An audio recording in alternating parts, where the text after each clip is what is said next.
Хәерле кич, исәнмесез Саба дулкыннары телевидениесын караучылар. 13 октябрь җомга кичендә атна информацион программасын башлыйбыз. Узып баручы атналып килгән яңалыклар хакында кыскача. Авыл хуҗалыгында көзге кыр эшләре төгәлләнергә өлгерми, инде киләсе елның язгы чәчүләре өчен әзерлек башлана. Терлекчелек өлкәсендә ел әйләнәсе эш кайный. Нургали оныклары сынатмый. Россия күләм бәйгедә алар урманны бергә саклый проектын яклап, 3нче призлы урын белән кайтты. Яхшы атаның хакы 100 яхшы остазның хакыннан да олырак. Октябрьнең 3нче якшәмбесе әтиләр көне. 9 октябрь бөтен дөнья почта көне иде. Халыкка күп төрле хезмәт күрсәтүче өлкә хезмәткәрләре һөнәри бәйрәмен билгеләп үтте. 5 октябрь көнне Сабан туй мәдәни спорт комплексында Саба районы эшмәкәрләре өчен күчмә кабул итү һәм интенсив узды. Бизнес һәм хакимият ачыктан-ачык сөйләшү дип исемләнгән проект кысаларындагы эшлекле очрашуны Татарстан Республикасы каршындагы эшмәкәрләр хокукларын яклау буенча вәкаләтле иҗтимагый кабул итү бүлмәсе вәкилләре уздырды. Алар белән Саба муниципаль районы башлыгы Рәис Миннаханов таралашты. Эшмәкәрлек даими үзгәреш кичерүче, яңалыкларга бай өлкә. Әгәр буларның барысында вакытында өйрәнеп, практикада кулланмыйсың икән, син уңышлылар исемлегеннән төшеп каласың. Үз эшен оештырып җибәрүчеләр һәм озак еллар бизнес белән шөгыльләнүчеләр өчен дә дәүләт булышлык күрсәтергә әзер. Спикерлар сөйләгән ярдәм программалары барысы да реаль. Интенсив өйрәтү модулендә чыгыш ясаган иҗтимагый кабул итү бүлмәсе җитәкчесе Евгений Безроднов һәм башка спикерлар бу хакта актуаль мәгълүматларны ирештерде. Основная задача Сабинского муниципального района, она и в стратегии прописана, мы должны развивать свои производства. А производство развивать не так-то просто, тем более на сегодняшний день вот вы замечаете и ставки у банковских учреждений растут, остальные вопросы появляются, по экспорту оборудования вопросы появляются. Но несмотря на это, вот хотелось бы сказать, что наша республика, в том числе и наш район, мы поступательно стараемся развиваться. Чтобы полноценно развивать свое производство, необходимо, мы в полной мере, можно сказать, применяем программу государственной поддержки. Маркетплейсларда эшләү хәзер заман таләбе. Интернет шелтәре аша сәүдә итү буенча район эшмәкәрләренең активлыгы түбән. Залда утыручылардан нибары Алим Галимуллин гына уңышлы сәүдә алып бара. Чит илгә экспортлау, логистика трендлары турында фикер алыштылар. Тематика маркетплейсов, мне кажется, надо глубже изучить. Это новая ниша для наших предпринимателей, для сабинских предпринимателей. И мне кажется, что по этой тематике мы работаем. Формировать экспортный контракт, рассчитывать логистику и так далее. Под этим у нас будет учиться всегда не более 10 компаний, поэтому здесь мы очень ждем также предпринимателей Сабинского муниципального района. Очрашуда бизнес ришвәтчелеккә каршы бу өлкәдәге җинаять җаваплыгы темалары да күтәрелде. Үз хокукларыңны һәм законлы мәнфәгатьләреңне яклау мөмкинлекләре буенча киңәшләр яңгырады. Грантлар, аларның суммалары, ия булу шартлары хакындагы мәгълүматларны ишетү иң кызыксындырганы, чөнки үз эшен алып баручыларга финанс ярдәме кирәк. Представляем от 300 тысяч до 5 миллионов рублей для предпринимателей, субъектов МСП Республики Татарстан. Сроком до 3 лет, ставка процента 5,5% годовых. То есть это самый востребованный продукт для всех категорий предпринимателей, торговли, транспорт, логистика. Көнде эшмәкәрлекне алып бару бер яктан караганда авыррак та, бер яктан әйбәтрәк тә китте, чөнки бу көндә безнең Рәсәйдә производстволар гөрли башлады, әйбәт эшли башлады, чөнки чит илдән күп товарларны көтмәй башлап, үзебезнең яктагы бөтен булган бизнесларны күтәрә башладылар әкренләп. Район башлыгы Рәис Миннаханов эшмәкәрләргә мөрәҗәгать итеп, кем эшләми, шул гына ялгышмый. Бизнесны башлавы авыр, аннары җайланып китә. Районда бу юнәлештә күп эшләнә, шулай да теләкләр тагын да зуррак диде. Бөтен информация безнең интернет аша, сайтлар аша белеп була. Но аларның үзләреннән ишетү ул икенче. Кто не делает, тот не ошибается, да? Поэтому, если что-то делаешь, все равно ошибешься. Поэтому огромное спасибо. Вот в районе очень много делается. Но желание было больше, конечно. Ну, ничего. нәрседен артык әйбер була алмый. Эшмәкәрлек өстенлекле юнәлеш. Бу өлкәнең үсеше ул яңа эш урыннары, яңа продуктлар, ышанычлы киләчәк дигән сүз.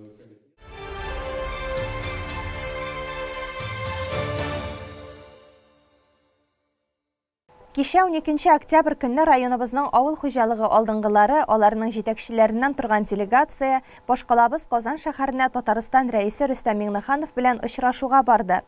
Кабул итү мәҗлесе авыл хуҗалыгы һәм эшкәртү сәнәгате көне уңаеннан оештырылды. 13 кешедән торган делегация составында игенче механизаторлар, хуҗалык җитәкчеләре, авыл хуҗалыгы алдынгылары. Игенче җәмгыятеннән Ленар Зарипов бәйрәм узгач, яшь комбайнчылар бәйгесендә дә катнашачак. Безнең инде 13-нче булып катнаша торган механизаторыбыз Зарипов Ленар игенче хуҗалыгыннан иң күп намал җыйган район буенча. Һәм ул яшь комбайнерлар, 35 яшь тулганчы яшь комбайнерлар ярышында катнашырга бара. Ул бүген мәҗлестә катнаша һәм иртә баштан алар Алексеевскига барып 2 көн ярышта булып кайтачаклар. Беренче көнне теоретически, аннан соң икенче көнне инде шул комбайн янына чыгып, комбайнның бөтен регулировкаларын күрсәтеп, нинди вопрослар эләгәндә, шуның буенча отвечать итеп, шуның белән итәчәкләр инде, урынны билгеләячәкләр. Ленар авыл хуҗалыгы тармагында 2019 елдан эшли башлый. Яшь булуына карамастан уңышлары шактый, күрсәткечләре югары. Комбайнын кышкы саклауга куйгачта ул башка техникага күчеп утыра. Кыш көне менә 150-тә кар керү белән йөрим. Авылларны стартамын кордан. Наш силос вакытларында КамАЗда йөрим. Төрле техникалар ләгәйнде, автокранда да эшләп алам, кешеләр авыртып чирләп киткәндә. Мөхәммәдшин крестьян фермер хуҗалыгыннан Рәис Шакиров икшермә җирлегендә 1980 елдан мәктәпне укып бетерүгә хезмәт куя башлаган. Хезмәтен югары бәяләп кичә аңа Татарстан Республикасының атказанган авыл хуҗалыгы хезмәткәре дигән мактаулы исем бирделәр. Үзешемне яратып башкарам инде.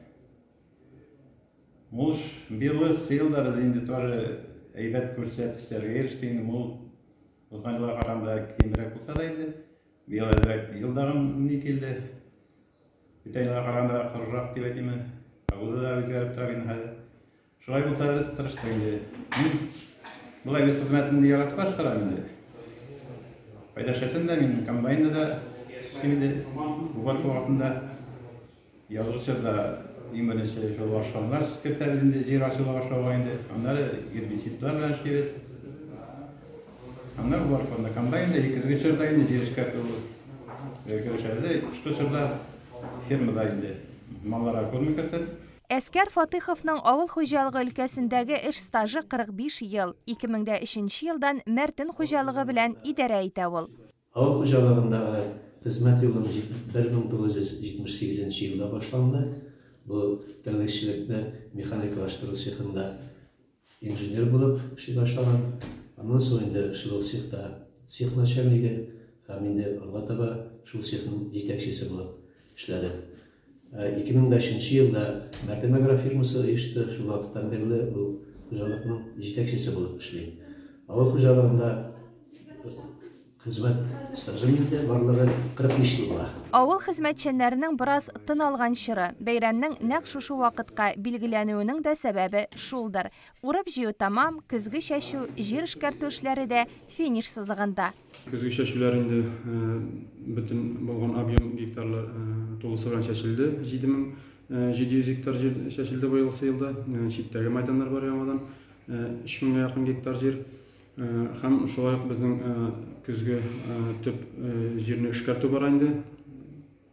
24 ел урожай астына монда безнең 97% эш башкарылган. Там 3% эш калып бара инде. Әлеге көн үзенең туган җирен, хезмәтне сөйгәннәрне берләштерә. Авыл хезмәтчәннәренең югары һөнәри осталыгы, үз эшенә бирелгәнлеге, энтузиазм һәм хезмәт сөю кебек сыйфатлары куелган максатларга, югары күрсәткечләргә ирешергә мөмкинлек бирә. Авыл хуҗалыгы темасын дәвам итәбез. Районыбызда авыл хуҗалыгы тармагын үстерүгә зур игътибар бирелә. Август айында Мөхәммәтшин крестьян фермер хуҗалыгында яңа сыерлар торагы файдалануга тапшырылган иде. Безнең иҗат төркеме биредәге шартлар белән танышып, хуҗалык җитәкчесе белән аралашып кайтты. Тулырак алдагы хәбәрдә. Яңа торак биек, иркен. Бинага керүгә үк биредә чисталык һәм тәртип күзгә ташлана. 2021 елда төзелгән шушы типтагы 2 торак үзен аклагач, быелның май айында яңа торак сала башлыйлар. Әлеге төзелеш хуҗалыкка 46 миллион ярымга төшә. Металл каркасларын Биектаудагы Җиһан оешмасы эшләсә, калганын үз көчләре белән булдыралар. Мәйданы 1500 квадрат метрдан артмагач, теркәү эшләре дә район эчендә башкарылган. Субсидия алу бәхетенә дә ирешкәннәр. Бүгенге көндә монда 200 баш мал бар безнең. Узган ел без инде шушының белән рәттән тагын бер торак төзегән 200 башка һәм уртасында даилни зал. Менә шулай итеп монда комплекс барлыкка килгәндә 400 башка даилни зал белән бүгенге көндә монда бер сыерга 33 литрдан артарак сөт савабыз, шулай итеп эшләп ятабыз. Менә без инде 3 ел рәттән хәзер оформить итеп шушы торакта субсидияларын да алып киләбез. Быел да инде алдык. Менә субсидияда без узган ел 3 хуҗалык катнашкан идек Минсельхоз субсидиясында, аның икесе Күкмарадан иде. Берсе без идек, быел инде шулай ук 3 кенә хуҗалык булдык, берсе Күкмарадан, берсе Биектаудан, берсе без булдык. Мөхәммәтшин крестьян фермер хуҗалыгында сыерның сөте телендә дигән сүзләрне истә тотып, малларны тукландыруга зур игътибар бирелә. Шулай ук мал ризыгына витаминнар, минераль комплекслар да өстәлә. Азык мәсьәләсе инде быел бик куры булды, бездә бит особенно яңгыр яумады инде, шу су белән икшермәне бигрәк тә бижайтты. Люцерналар бик аз булды. Ну шулай булса да без инде кукурузны алдан уйлабрак, кукурузны күбрәк чәчкән идек. 400 гектар иде безнең шул кукуруз 197 ситнер уңыш бирде гектарыннан. Шул хисапка чыгабыз. Ну люцерна сенажыбыз да җитәрлек. Безнең узган елгы запаслар да бар иде. Быелгысында кушкач инде без кышны нормаль чыга алабыз. Биредә савым көненә график буенча 3 тапкыр башкарыла. Бер савымчы тәүлегенә 2 тапкыр сауда катнаша. Көненә 23500 килограмм тирәсе сөт сауыла. Шуның 22 ярымын Казан сөт комбинатына тапшыралар, 1 тоннасы бозауларга китә. Бу җайланма инде элек без сыер имчәкләрен юадырык кул белән, чүпрәк белән. Аннары кыру салфеткаларда кулланып карадык инде. Бу прибор инде шул ягы бар, дизраствор белән һәрбер имчәкне җуа, шул ук вакытта аңа массаж да ясый. Менә шушыларны әйтәм инде. Менә җуылып та бара. Шулай итеп эшләйбез. Бу инде чисталык өчен бик әйбәт әйбер. Бәясе кыйбат билгеле. Менә шушы 1,258 сум тора шушы. Агымдагы елда савым 6%-ка артса да, акча киреме 30 миллионга кимегән. Хуҗалык җитәкчесе моны узган ел сөткә бәяләренең югары булуы белән аңлатты. Бездә түләүләр инде бик югары дип әйтергә мин, чөнки менә алдагы елда министр килгәч тә инде без уртача хезмәт хакын әйткәч, сез беренче эшлеккә керәсез дип киткән иде. Быел без тагын 6%-ка хезмәт хакларын арттырдык. Бүгенге көндә менә 9 айга уртача хезмәт хакы безнең 58404 сум булды. Сыер савучыларның индаларның хезмәт хаклары тагын да югарырак, алар 60-65 мең алалар, күбрәк тә алалар. Аларның эше сөтенә карап бара инде. Фермада ел әйләнәсе эш күп. Терлекләр игътибар һәм хәстәрлек таләп итә. Механизаторлар басудагы эшләр биткәч, бирегә күчкәннәр. Әлеге тракта иртәнге 4-тән кичке сәгать 8-гә кадәр абыйлы энеле Шакировлар хезмәт куя.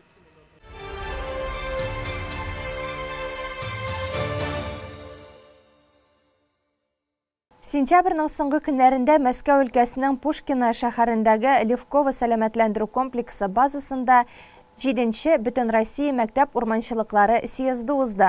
Слетка Россиянең 65 төбәгеннән 300 кеше килеп үз белемнәрен сынады, проект эшләре яклады. Татарстаннан Саба урманчылыгының Нургали оныклары мәктәп урманчылыгы берләшмәсендә шөгыльләнүче егет-кызлар катнашты.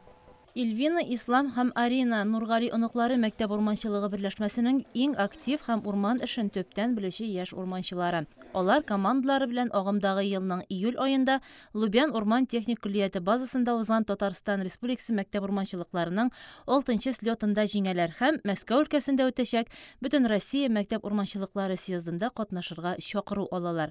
Онда алар билимнәрен кыр эшләрендә генә күрсәтеп калмыйча, урманны бергә саклыйк проектын яклап, 3нче призлы урын алуга да ирешәләр.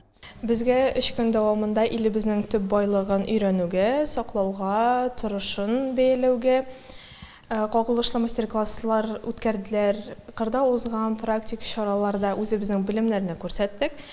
Урманнарны бергәләп саклыйк дип аталган проект өчен команда белән берлектә эшләдек. Проектны эшләр өчен безгә урманның аерым бер территориясе бирелде. Biz мастер-классларда алган төп билимнәр белән бергә проект өчен яхшы итеп әзерләп тәкъдим иттек. Biz bu проект өчен Ленинград өлкәсе, Ямал-Ненец автоном округы һәм Дагестан республикасы белән берлектә эшләдек.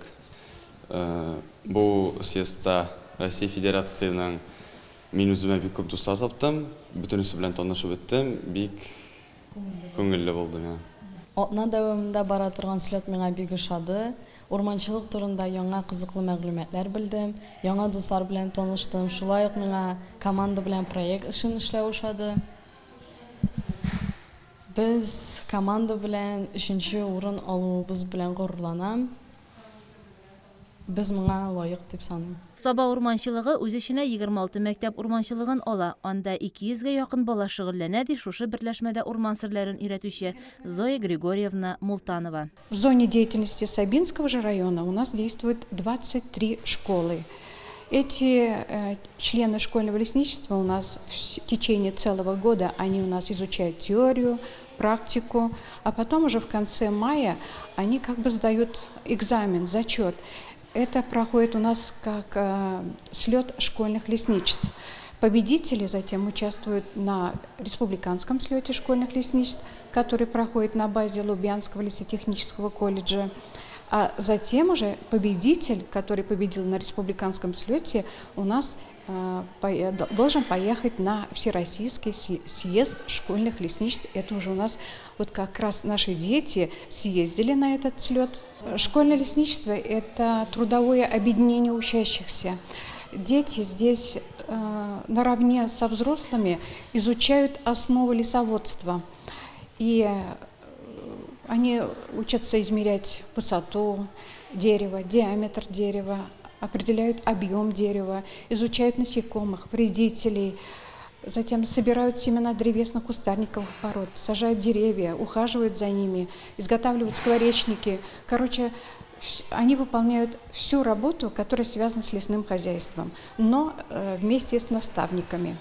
Зоя Григорьевна сүзләренчә, мондый эшчәнлек укучыларга һөнәр сайлаганда аеруча ярдәм итә. Һәм ел саен урта мәктәпне тәмамлаучы 2-3 укучы шушы юнәлеш буенча укырга китә. Урман хуҗалыгы өлкәсендә яшь белгечләргә сорау зур. Инде бу егет-кызларны хәзердән үк әзер белгечләр дияргә тулы хокук бар. С помощью меча Колесова мы делаем лунку. После кладем сеянец в эту лунку. Я отхожу на 5-6 сантиметров назад, делаю вторую лунку, зажимаю низ корневой системы сеянца, после его вверх. Разрыхляю почву и притаптываю, чтобы не остался воздух. Билимне теоретик яктан гына түгел, әгамәле юнәлештә камилләштерү отышлырак. Шуңа күрә өйрәнүләр урман паласа, агачлыклар янында саф һавада күбрәк оештырыла. Белгәннәрен укучылар безгә дә күрсәттеләр. Мы измеряем диаметр дерева на высоте 1,3 метра от уровня земли. Поворачиваемся на 90 градусов. Так, здесь измеряем с этой стороны. Здесь 22, с той было 20. Складываем оба значения, 20 плюс 22, и делим на 2. В результате диаметр этого дерева равен 21 сантиметру. Чтобы определить высоту дерева, используют высотомер. Если дерево на глаз покажется маленьким, то можно отойти на 15 метров. Если дерево очень высокое, то можно и на 20 метров. Отходя на 15 сантиметров, мы смотрим вот в это маленькое окошко и с уровня глаз направляем на самую верхушку дерева. И тем самым там у нас показывается, сколько метров дерева. Потом прибавляем свой рост от уровня глаз и тем самым находим высоту дерева. Урман эше әлбәттә булар белән генә шикләнми, аны дөрес утырту, үсемлекләрне кырткычлардан, төрле авырулардан саклау, бүҗәкләрне өйрәнү кебек һәм башка без белеп бетермәгән бик күп нечкәлекләре бар. Нурғали оныклары берләшмәсе командасының бөтен Россия съездыннан призлы урын алып кайтулары исә аларның зур җиңүләре. Киләчәккә тагы да рухланып эшләргә олы этәргеч. Әби бабалары, әти-әниләре, укытучылары аларны бу эшкә рухландырып торганда, табигатыбыз ышанычлы кулларда дип сөенеп әйтә алабыз. Өлкәннәр көне уңайыннан Дулкын радиосы да зур эш алып бара. Районның кайгырту фондына игәнә акчалары җыю максатыннан радиомарафон уздыра. Башка еллардан аермалы буларак радиомарафон быел 10 көнлек дәвамында барды. Студиябыз һәр көн кунаклар кабул итеп, өлкәннәребезгә бәйрәм кәефе бүләк итте һәм авыр хәлдә яшәүче әби-бабайларга, гаиләләргә ярдәм күрсәтте. Фондка өлеш кертүне оешма җитәкчеләре, эшмәкәрләр үзләренең бурычы итеп саный дисәк тә ялгыш булмас. Шул рәвешле алар авыр хәлдә калган кешеләргә ярдәм кулы сузып игелекле гамәл кыла. Халыкны социаль яклау идарәсе өлкәннәребез белән тыгыз элемтәдә торучы оешмаларның берсе. Игътибарга мохтаҗ әби-бабайларыбыз социаль хезмәткәрләргә мөрәҗәгать итеп аларның ярдәмен тоя ала. Өлкәннәребез хөкүмәтнең даими кайгыртуында 10 көнлек дәвамында да район күләмендә төрле чаралар үтте. 10 октябрь көнне радио тыңлаучыларга йомгаклау сүзе белән башкарма комитет җитәкчесе урынбасары Марат Каримов мөрәҗәгать итте. Безнең бүгенге көндә Саба районында 30,407 кеше теркәлгән. Шуларның 7,074-е олы яшьтәге пенсия яшендәге ветераннарыбыз. Иң беренче чиратта безнең менә бу өлкәннәр 10 көнлеге игълан ителгәч, районыбыз территориясендә оешма, предприятие, учреждение җитәкчеләребез өлкәннәребезне олылау йөзеннән өлкәннәребезгә күчтәнәш пакетлары, акчалата ярдәм, чәй өстәлләре оештырып, аларны олыладылар. Беренче чиратта аларга рәхмәтне әйтәсе килә.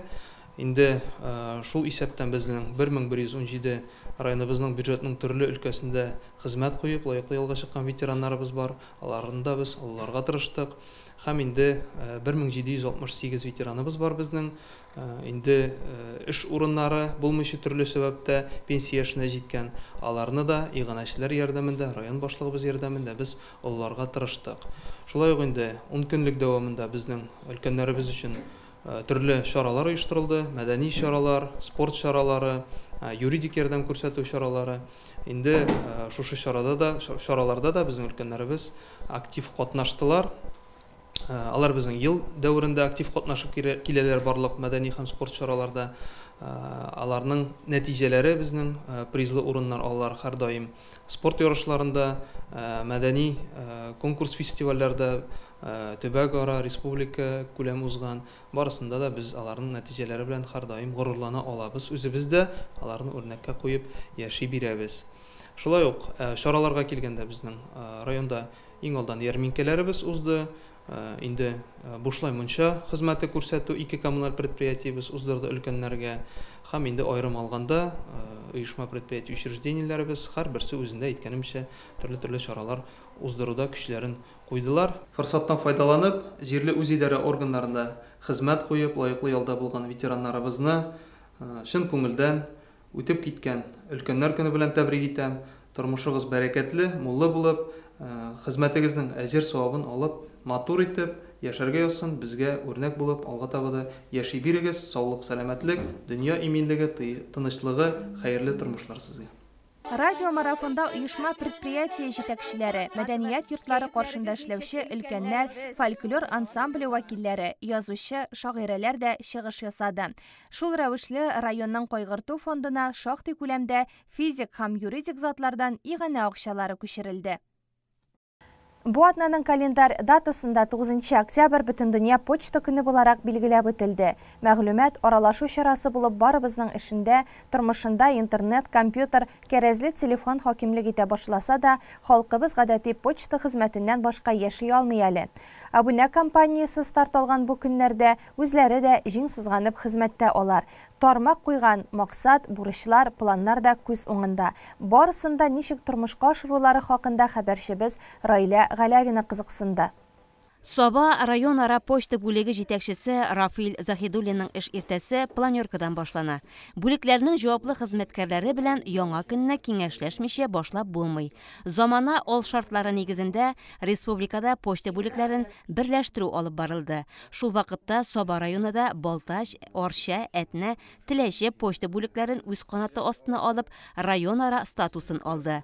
Рафил Захидуллин кулы астында хәзер 525 кеше эшли. Bütün rayonlarda da, bütün avullarda da deyip halk sonu bir uğruvinde, artmasa da bir uğruvinde tura. Köp iler tüzüle, yana oramlar buldurula betinde.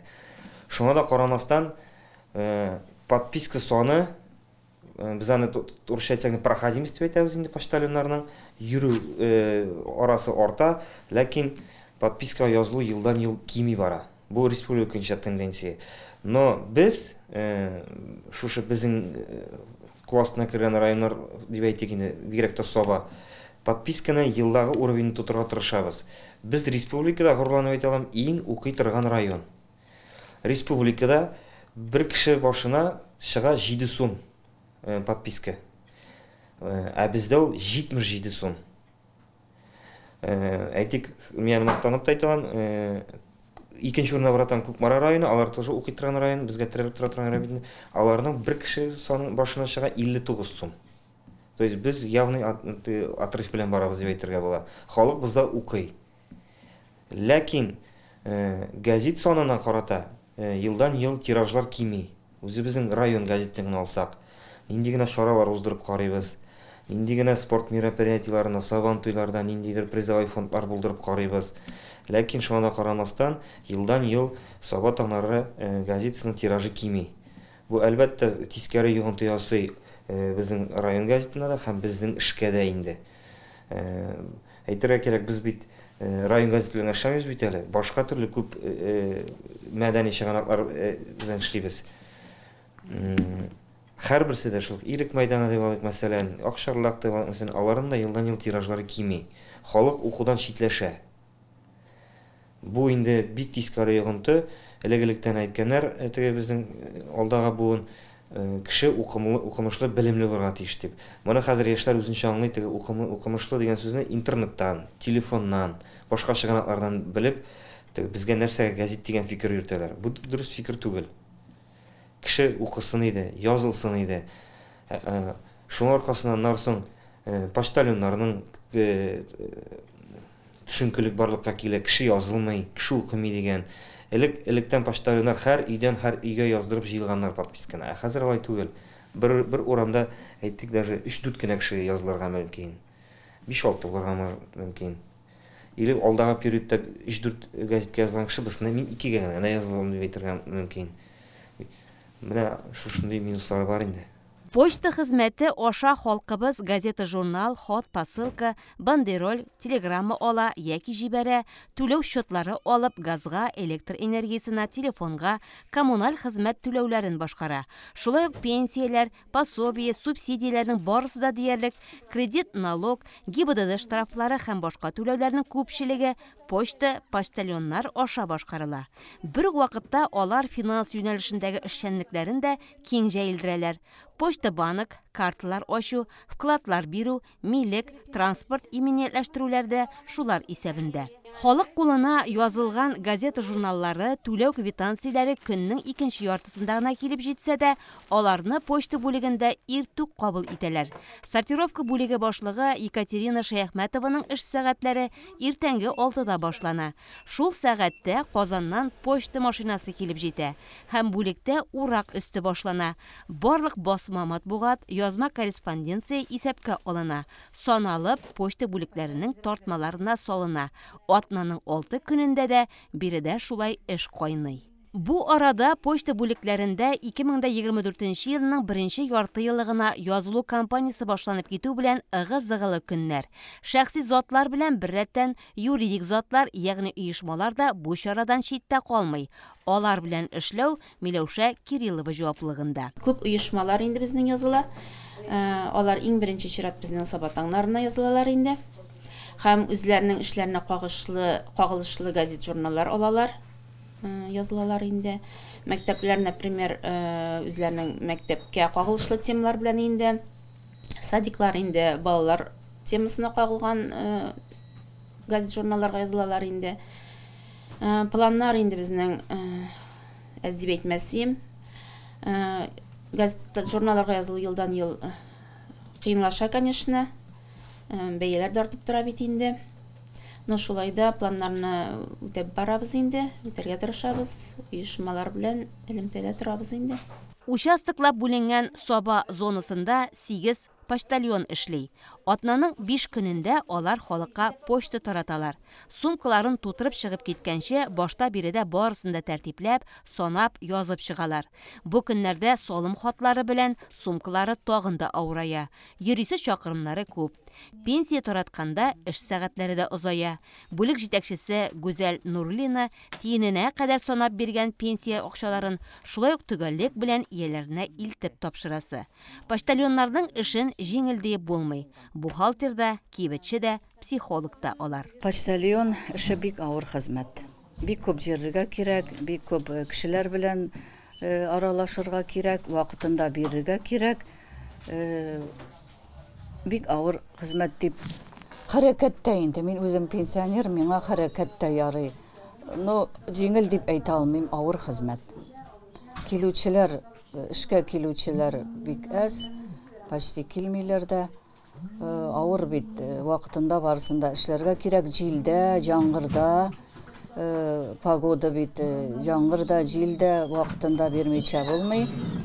Җаңгырлар, хәзер менә кыс җитте, җаңгырлар җавып тора, кыш җитсә, әле тагын аяк аслары да бик таеп тора.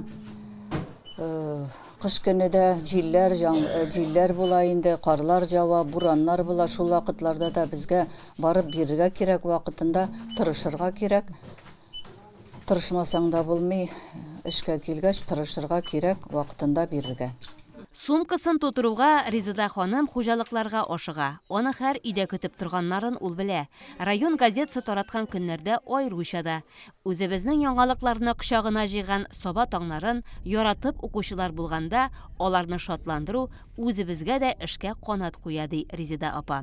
Рәфидә Әмир Миннехановлар хуҗалыгында почтальонны көтеп алалар. Лаеклы ялдагы өлкәннәргә почта әрҗәсенә килгән һәр хат, басма, мичтәге бәлеш кебек. Район газетасыннан башка алар яшәүләрен күз алдына да китермиләр. Гаилә Саба сулышы белән бер дулкында.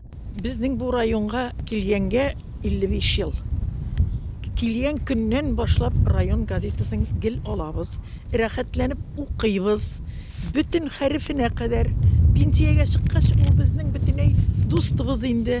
Аңанча бик күп профессиональный газеталарыбызны аладырык, журналлар, фәнни популяр журналлар аладырык. Менә хәзер шушы газетабызны укып, хәрефенә кадәр бик яратып каршылабыз, бик яратабыз. Газета һәр вакыт чыгып торсын. Без аның хәбәрләре, район хәбәрләре белән яшибез, әле битараф түгел бер нәрсәгә дә картайсак та бик яратып каршылабыз. Һәр вакыт газетагыз булсын, һәр вакыт аны китерүчегез булсын. Почтальон газета журналларга ташламалы бәядән язылу мөмкинлеге бирүче декада дәвам иткән бу чорда үзе хезмәт итүче хуҗалыкларны яздыру эшендә алып бара.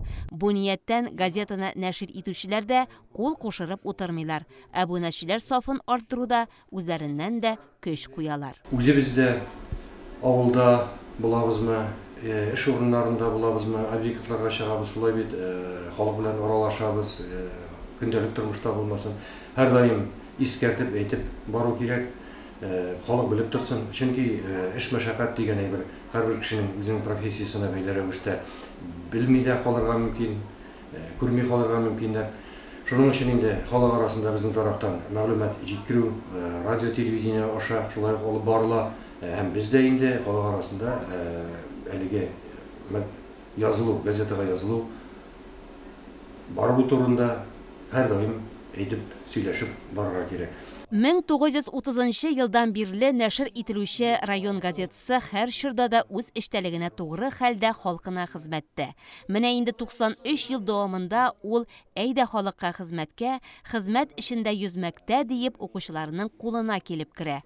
Саба таңнарының иҗат коллективы да аны кызыклы, мавыктыргыч, бай мәгълүматлы итү өстендә тырышып эшли. Укучыларына яшь үзенчәлеге ягыннан якын килеп, һәр теманы кулачлый. Газета бүгенге көндә 1800 тираж белән чыга. 31 мең халкы булган район өчен әлбәттә бу бик аз күрсәткеч. Бүгенге көндә электрон чыганакларның артуы сәбәпле газетаның тиражы кими төшә. Минем инде безне бик борчый, сүздә бу беренчедән безнең эш урыныбыз булса, икенчедән бик борчыганы халыкның укымавы. Бу инде өлкән яшьтәге газета укучыларыбыз безнең бүгенге көндә дә генә әле газетага язылалар, укыйлар, республика газеталары булмасын, район газетасы булмасын инде. Менә яшьләрдә бу әйбергә сүлпәнлек сизелә. Минем әйтәсем килә, бүгенге көндәге электрон чыганаклар социаль челтәрләргә ышанып кына алга таба бару ниндидер билгесезлеккә бару шикелле тоела. Минем әйтәсем килә, газета укысаң, сөйләм телең, орфографияң, гомумән аралашу, ул инде синең кругозорыңны зурайта дип әйтәсем килә. Шуңа күрә без керәбез социаль челтәрләрдә, интернетта карыйбыз, мәгълүматлар күп. Әлбәттә, карыйбыз, күрәбез дә, шуның белән үзебезгә тиешлесен алганнан соң туктап калабыз. Ләкин аның күпчелек өлешен без укымыйбыз. Газета ул киресенчә, кулыңа алып тотып алганнан соң, аны укыйсың, карыйсың, яңадан кире әйләнеп кайтып, әгәр дә сиңа аңлашылмаган җирләре булса, я булмаса инде сиңа кирәк урыннары булса, аны кире алып яңадан укый аласың. Менә бу әйберләр бик зур этәргеч бирә безнең киләчәккә аң фикер һәм сөйләшә алу, әңгәмә кора алу, аралаша алу дәрәҗәсен үстерү өчен дип әйтәсем килә.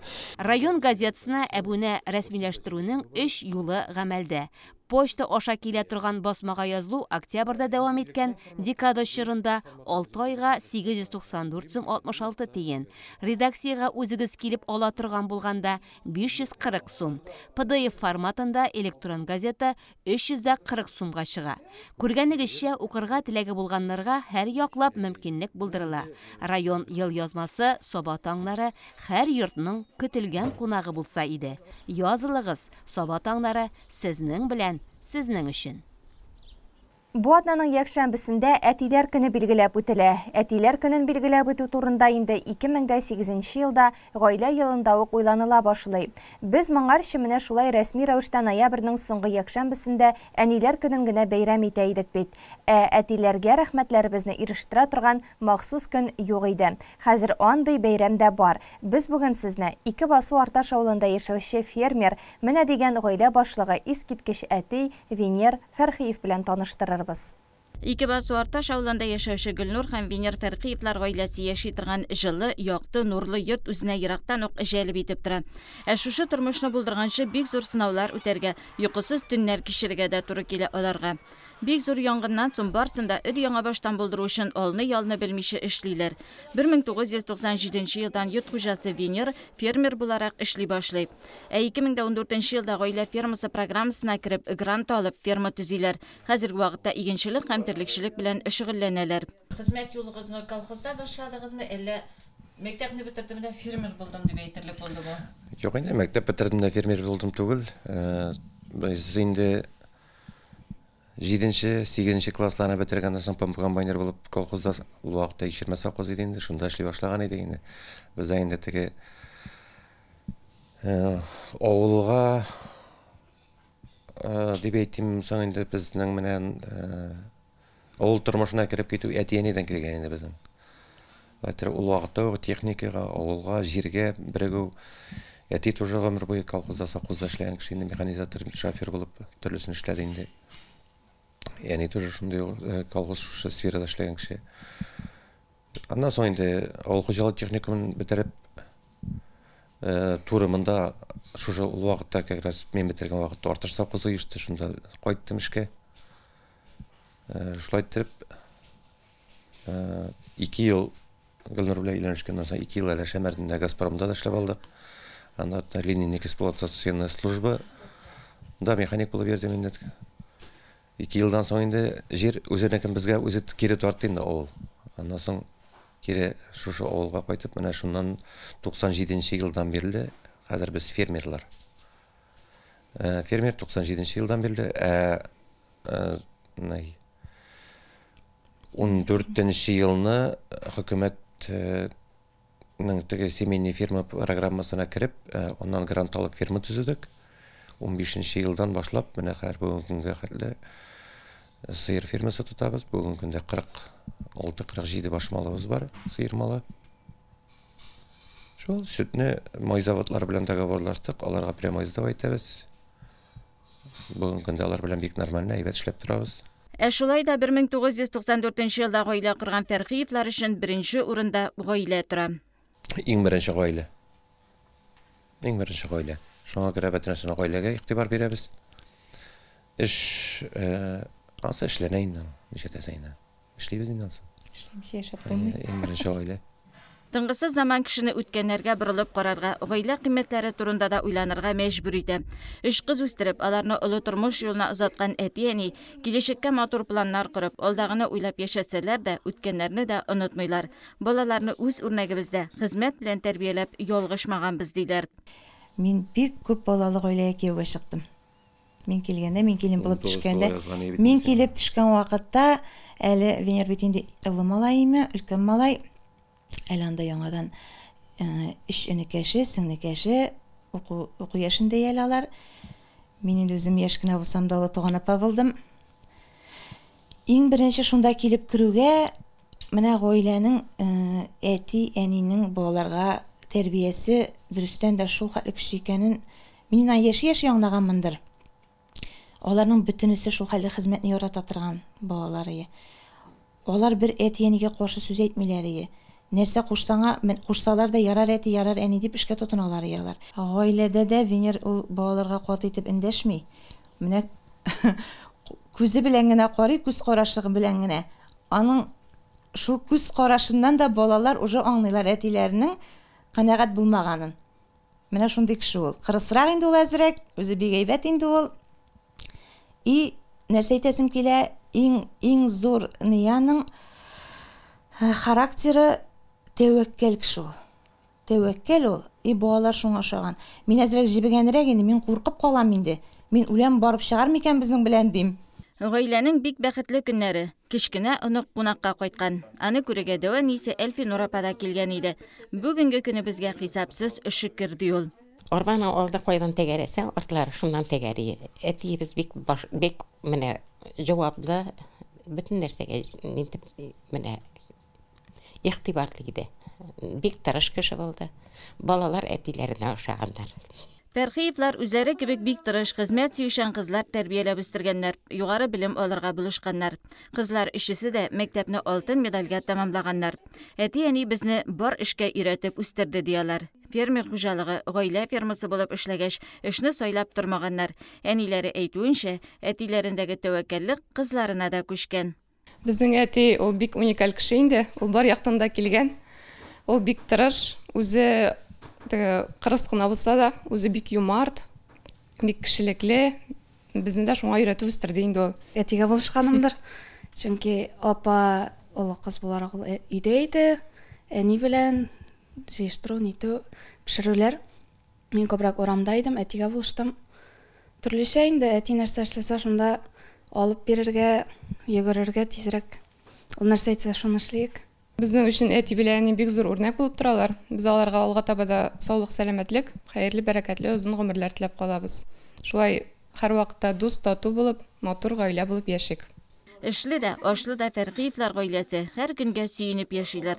Авылдашларына да ярдәм итү җаен табалар. Әнине олылап, әтине хөрмәтләп яшәгән иң матур гаилә үрнәгенең берсе алар. Хөрмәтле телевизор караучылар, безнең атна информацион программасы шуның белән ахырына якынлашты. Тапшыруыбызны экраннарда күрсәтелүче сылтамаша кабатлап карый аласыз. Кыска вакытлы реклама чыгарылышыннан соң җирле бүләк тапшыруы урын алачак.